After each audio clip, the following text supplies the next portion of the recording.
Entrevista Verdadera. Hoy día vamos a hablar de la delincuencia y cómo es un foco principal para varios candidatos a alcalde, pero también a concejales. Hacemos una pausa ahora, espérenos. Estás de vuelta en Entrevista Verdadera. Aprovechamos de saludar a nuestro entrevistado.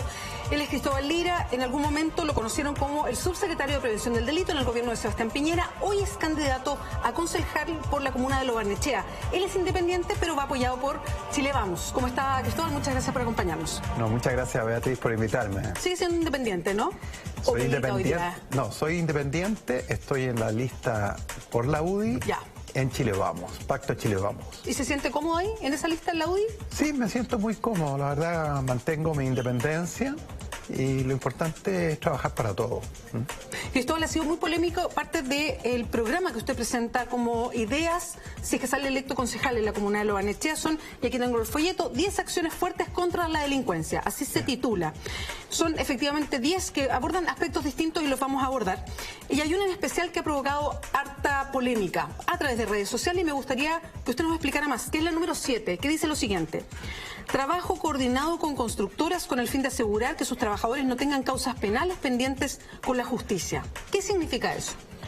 Mire, hay un fenómeno bien especial en Lo Barnechea y esto no es una cosa que yo haya interpretado, sino que son producto de las reuniones que hemos tenido hace varios meses ya con la gente de Lo Barnechea y con los vecinos. Con los vecinos. Son reuniones con clubes de adultos mayores, con clubes de guasos, con vecinos, con juntas de vecinos, con clubes de deporte, etcétera. Y el fenómeno que se produce allá es que hay muchas construcciones. Hay miles de construcciones en este momento y hay un gran flujo de trabajadores de la construcción a estas construcciones en forma diaria y que son construcciones que duran 18 meses, sí, claro, 12 meses. Por lo tanto pasan a ser personas que vienen todos los días durante un largo periodo y pasan a ser vecinos de muchos vecinos de Lo Barnechea. Y ese fenómeno, ese número de inmigrantes a la comuna que entra y sale todos los días, también ha provocado preocupación dentro de los vecinos. Y lo lógico es que estemos seguros y tranquilos que esas personas que van a ser vecinos durante el día con muchos de nuestros vecinos de Lo Barnechea y la dehesa, que no tengan antecedentes penales pendientes. Perdón, ¿y usted por qué apunta a ellos con esta posibilidad de antecedentes penales? ¿Usted tiene algún tipo de cifra estadística que apunta a esos trabajadores en particular? Mire, mientras fui subsecretario hicimos algunos ejercicios en donde de alguna forma se estudiaba los antecedentes, no solamente en las construcciones, en muchas partes, y nos hemos dado cuenta que muchos empleadores no solicitan los papeles de antecedentes. Y al no solicitar los papeles de antecedentes, cuando en un país que hay 60.000 prófugos de la justicia, es muy fácil encontrarse de repente con alguna persona que tiene una pena pendiente de algún hecho delictual que cometió, incluso grave. Y por lo tanto, aquí lo único que yo estoy diciendo es coordinémonos con las empresas constructoras a que soliciten los papeles de antecedentes.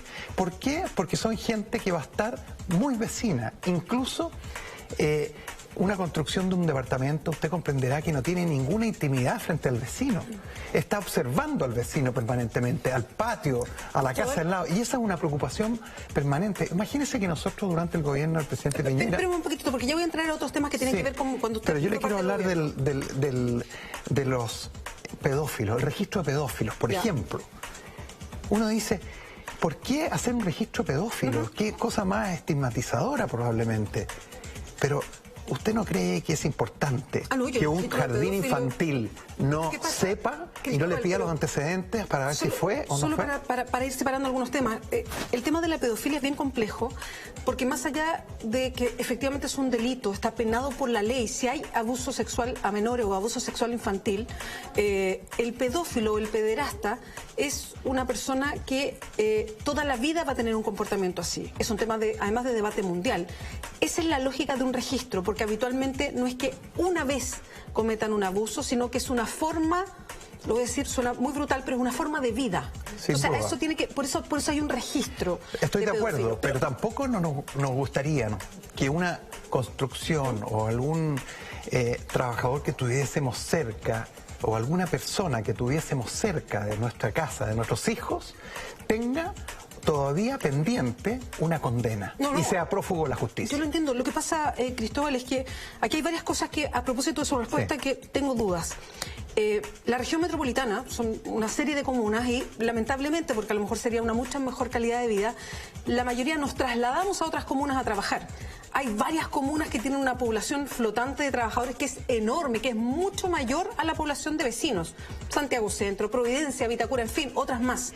En Lo Barnechea le pasa con la construcción, pero seguramente también con una serie de empresas que funcionan allá y que los trabajadores viajan o se trasladan a Lo Barnechea para trabajar. Mi pregunta es, ¿por qué usted focaliza la sospecha en los trabajadores de la construcción? Y se lo pregunto porque al focalizar en ellos, ¿no se estigmatiza, no hay clasismo en esto de apuntar solamente a este sector como probabilidad de que tengan problemas con la justicia? Bueno, mire, yo creo que cualquier persona que tenga alguna cosa pendiente, penal, una condena que no ha cumplido o que sea prófugo de la justicia, tenga la situación social que tenga, debe cumplir con esos actos que cometió. Cristóbal, yo pienso exactamente lo mismo, pero es que usted lo que pone en su Ahora, folleto lo pongo en la construcción, está direccionado solamente a los trabajadores de la construcción. Porque así como pienso atacar el delito en todos los rubros, en este caso hay una medida muy concreta por una situación muy especial que tiene Lo Barnechea, que tiene una gran población de gente entrando y saliendo, y que la construcción tiene una condición muy especial, distinto a otros trabajos, que están muy... Ahora, hay construcciones en varias comunas de Santiago, yo vivo en Ñuñoa y es pero el Festival de la Construcción. La construcción tiene una cosa muy cercana a los vecinos, es muy intimidante porque está encima, porque está encima de los patios traseros, observa la vida que ocurre en la casa vecina. Por lo tanto, hay que estar seguro de que esas personas que están trabajando día a día no tienen una causa penal pendiente. Ese es el punto. Y la gente tiene temor, y me lo ha dicho. Tengo temor porque me están observando y no sé si esas personas realmente, ¿por qué? Pueden o no pueden ser trabajadores fantásticos, la mayoría lo son, pero hay algunos que ensucian el tema. No, sí, y eso y puede pasar a todo nivel, digamos. Y como algunos lo ensucian, es que con esta hasta los trabajadores de la construcción están muy contentos de que hagamos esto, o sea, de que se le exija, que preguntarle. Sí, pero que se exija papel de antecedente, porque a nadie le gusta trabajar con alguien que es prófugo de la justicia. Pero Cristóbal, cuando se estigmatiza, y eso tiene que ver también con una construcción de sociedad, por eso es que esta reflexión suya o esta propuesta número 7 resulta tan polémica y hay tanta discusión en torno a eso, porque tiene que ver con una construcción social en Chile donde se estigmatiza a los sectores más vulnerables o más pobres como que la delincuencia solo estuviera radicada ahí. Cuando se habla de los trabajadores de la construcción, pero, por ejemplo, no se apunta a las constructoras, donde pasó con una hace muy poquito, creo que en una construcción de Las Condes, donde estaban no cumpliendo las condiciones de seguridad y la constructora terminó en un derrumbe que mató a 2 trabajadores. No se incorpora tampoco, vamos a vigilar de que las constructoras cumplan las condiciones. Lo pongo como un ejemplo. Entonces, cuando se focaliza solamente en un sector de la población, en un sector más vulnerable de la población, como los posibles delincuentes, respecto a los otros, y cuando lo que vemos en el país es que parece que la delincuencia que atraviesa todas las clases sociales, incluso a los parlamentarios, entonces uno dice, bueno, ¿cómo se plantea aquí? ¿Usted no está ayudando con esa frase a esta distorsión que tenemos respecto a dónde está la delincuencia? Mire, Beatriz, yo le digo, yo estoy pensando en un fenómeno muy puntual que sucede en Lo Barnechea y en la dehesa. Yo quiero ser concejal por ahí para proteger a los vecinos de la delincuencia y protegerlos en lo que les está golpeando y donde están sintiendo temor. ¿Y dónde está esa delincuencia, Cristóbal? Está en muchas partes, pero por eso que son 10 puntos, no es un punto. Aquí no saquemos de contexto un punto. Es que no lo estoy sacando de textual, Cristóbal, sí, no lo estoy sacando de no, por supuesto. Pero estamos destacando mucho ese punto. Pero yo le digo, lo normal es que las empresas que contratan gente no solamente usted está pensando en el trabajador más pobre. No estoy hablando del trabajador más pobre. Usted está hablando de los trabajadores de la construcción. Trabajadores no son los más pobres. Solo replico lo que usted... Por eso, no son los más pobres. Hay constructores, hay maestros de la construcción que tienen muy buenos ingresos, pero que también pueden ser prófugos de la justicia. Aquí estamos hablando de darle la tranquilidad a un barrio, a una comuna, de que la gente que está trabajando, vecina suya, no tiene una situación pendiente con la justicia penal. Yo entiendo lo que usted dice, pero no está provocando justamente discriminación, estigmatización con esa Yo pienso que no, y creo que es una medida que no solamente se hace aquí, se hace en muchas partes. ¿En qué parte? En distintos lugares, en todas partes del mundo se piden antecedentes a toda empresa que trabaja en una empresa. Y nadie puede haber sido condenado, puede haber cumplido su condena. Y eso es fantástico, si la ha cumplido y se le da una nueva oportunidad. Pero no que no haya cumplido su condena y que sea un prófugo de la justicia, como hay 60.000 que están hoy día dando vueltas y ambulando por todas partes. Y muchas veces, por las necesidades de una constructora, por la necesidad de trabajo, de requerir personal, se pasan por alto los antecedentes y se contrata gente así nomás. Entonces, eso es lo que estamos tratando de evitar. Por lo demás, vengo de una reunión donde habían 2 constructoras y les comenté esto que y me decían, ¿y qué tiene de particular? Si nosotros todos pedimos los antecedentes a todos los trabajadores que tenemos, las empresas medianas piden los antecedentes. Entonces, pueden haber algunas que no lo hacen. Y eso es lo que estamos diciendo.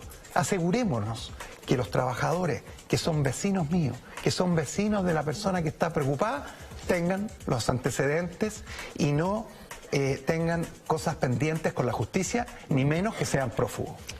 Cristóbal, a la luz de todo lo mismo que estamos discutiendo ahora, de la reacción en redes sociales a propósito de este plan y esa medida en específico, que es la número 7, ¿usted mantiene tal cual la redacción, cómo está instalado? ¿Cree que hubo un error, que a lo mejor lo reformularía?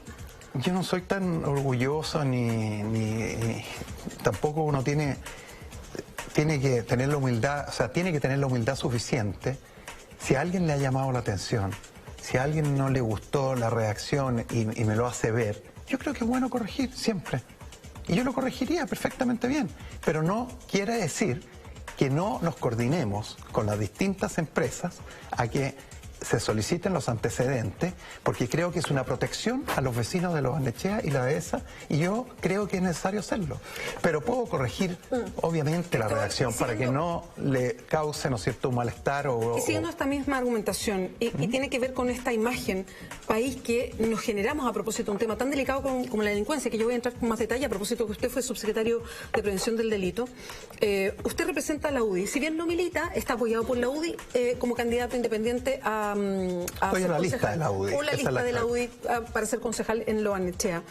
Cuando hablamos de un delincuente, lo decimos tan claro, es un delincuente una persona que roba un celular, una persona que le roba una cartera a alguien en la micro, en fin, que efectivamente es un delincuente. Pero cuando hablamos, y esto lo hace la UDI, lo hacen los partidos políticos, hablamos de malas prácticas a la hora de que hay platas investigadas por cohecho que se reconocen además por parte de los parlamentarios. No es exactamente lo mismo, no es lo mismo que le pasa a usted, donde se considera que el delito viene solo de un sector y no de otro, que los delitos están en una parte o que son de una naturaleza y no de otra, que hay gente que vive en ciertas condiciones en el país mucho más beneficiosas y que ellos no son delincuentes, sino que delincuente es el que roba un celular.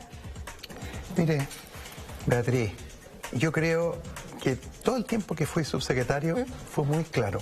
Empecé a ir a todas las personas que cometan delitos, no importando ni de dónde vengan ni quiénes son.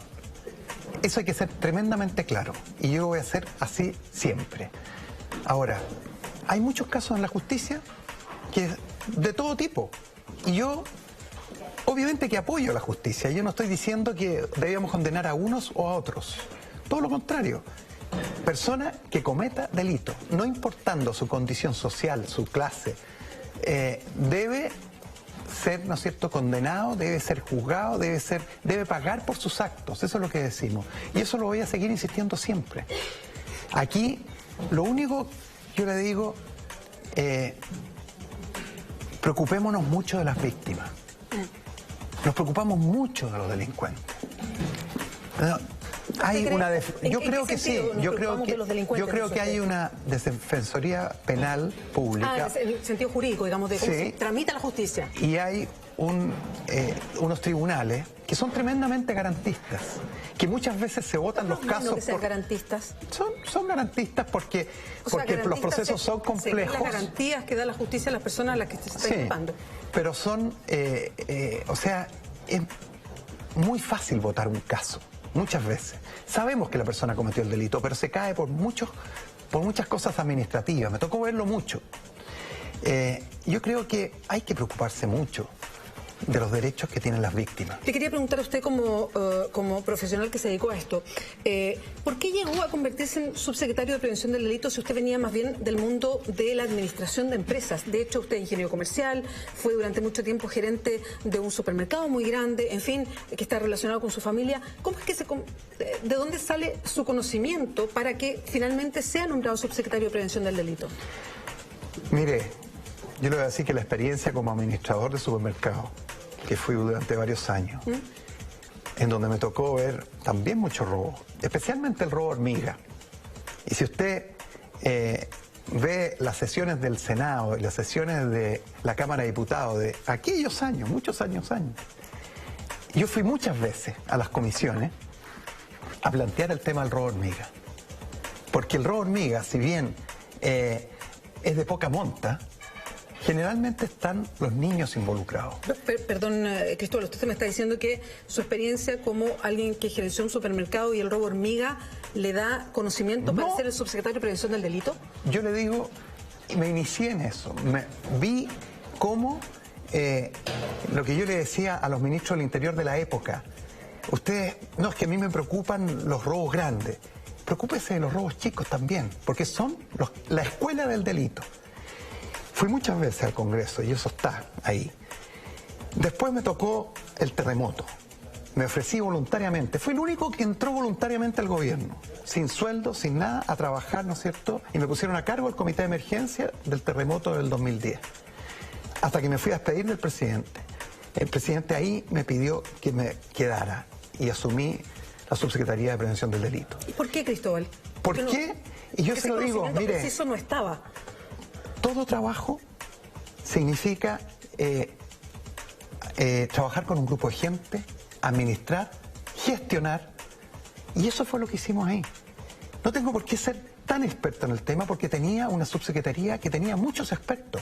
Lo importante es aprovechar esos recursos, saberlos aprovechar bien, sacar los conocimientos de afuera, tal como lo hice en los supermercados, de traer supermercados de afuera, conocimientos.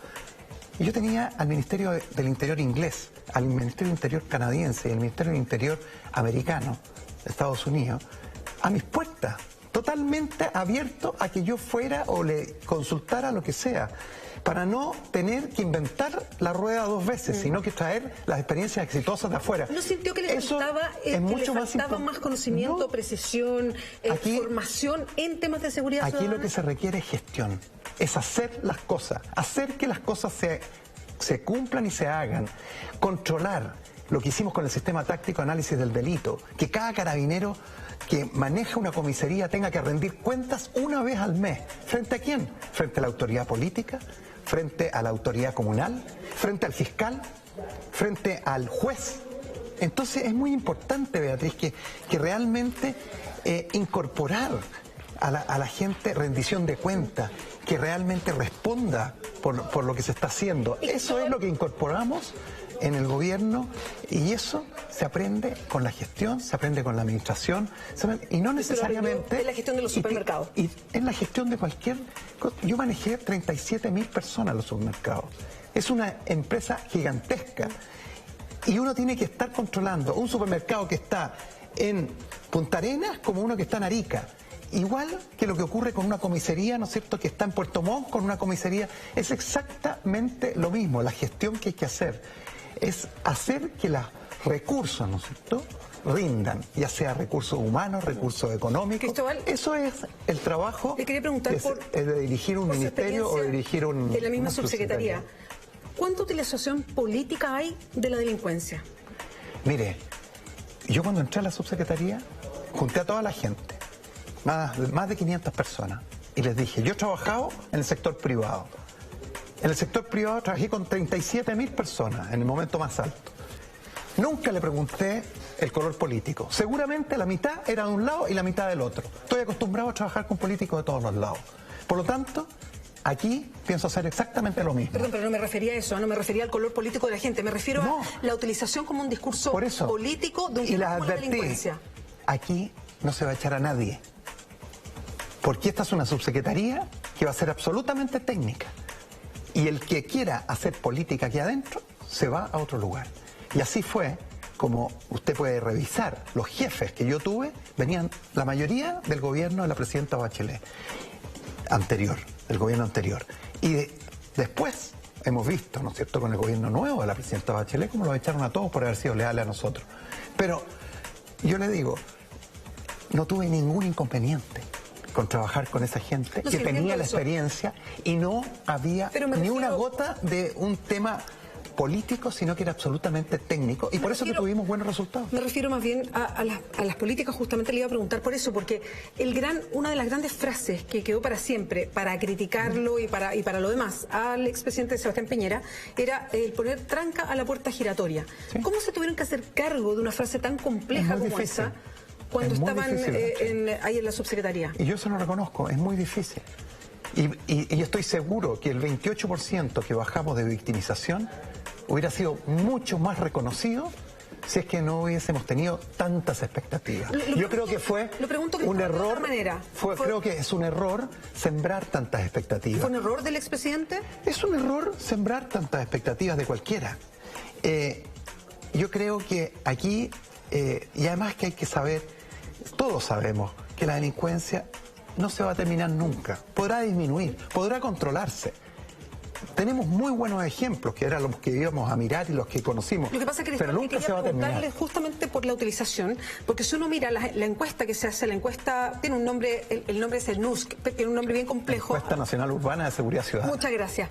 Si uno mira esa encuesta, que es bastante completa y se van agregando cada vez más ítems para medir, es bien interesante verla. Y si uno mira el historial desde hace muchos años, efectivamente la delincuencia viene bajando sistemáticamente. Salvo estos últimos años. Hubo un salto, efectivamente, en el gobierno de Sebastián Piñera desde 33 a 26, con fracción, no me acuerdo el detalle, pero hubo un salto bien notable. Subió un poquito, el 2010 hubo una cosa distinta. No, el 2010 cae, el 2011 sube un poco y después cae definitivamente. Y después acá se incrementó. Hubo un alza que fue preocupante porque venía bajando en los últimos años. Exactamente, se cambió la curva ahora. Lo que pasa es que eso es lo que yo no entiendo. Si efectivamente una medición como esa muestra una tendencia a la baja paulatina, bien escalonada, que es bien notable, ¿por qué se centra toda la atención en la delincuencia? ¿Por qué se hacen leyes cortas antidelincuencia? ¿Por qué es el primer tema del que se habla de todos los sectores políticos? Bueno, pero... ¿Por qué lo utilizó el mismo expresidente Sebastián Piñera para decir vamos a poner una tranca? Se habían buenas políticas públicas. Pero si usted ve la misma encuesta y ve la encuesta CEP, frente a la pregunta de cuáles son las preocupaciones más importantes de él, la primera preocupación es la delincuencia, porque la delincuencia le quita libertad a la gente. Es decir, yo si tengo temor, no voy al cine en la noche, no salgo, no voy a estudiar un vespertino. Uno la delincuencia, el otro el temor a la delincuencia, que eso está disparado. Y eso es lo más pero increíble. Usted vio las cifras de temor que logramos tener el año 2013, fueron las más bajas históricas de la historia de la NUSC. Entonces, lógicamente que se venía progresando muy bien. Y es por eso que yo le ofrecí al gobierno, a la presidenta Bachelet entrante, hagamos un programa a 30 años. Yo me ofrezco a que mi sector respalde este programa. Ustedes, el sector de ustedes. Estamos terminando, Cristóbal. ¿Y cuál fue la respuesta? Nunca tuve respuesta. La respuesta inicial fue fantástico, hagámoslo. Pero en el momento en los que hubo, y se lo repetió a ministro del Interior y a la misma presidenta en el cambio de mando de Carabineros, se lo dije. Yo he ofrecido mi ayuda. Para callado, no con prensa, nada, por detrás. Hagamos un programa. no hay respuesta. Cristóbal Lira, muchas gracias por acompañarnos esta noche. Que le vaya muy bien. Muchas gracias a ustedes, Beatriz. Como siempre, muchas gracias por acompañarnos. Recuerden que esta entrevista la pueden revisar en www.lared.cl y también en YouTube. Así que ahí nos podemos volver a encontrar. Ya está listo Ignacio Franzani, viene Mentiras Verdaderas. Buenas noches.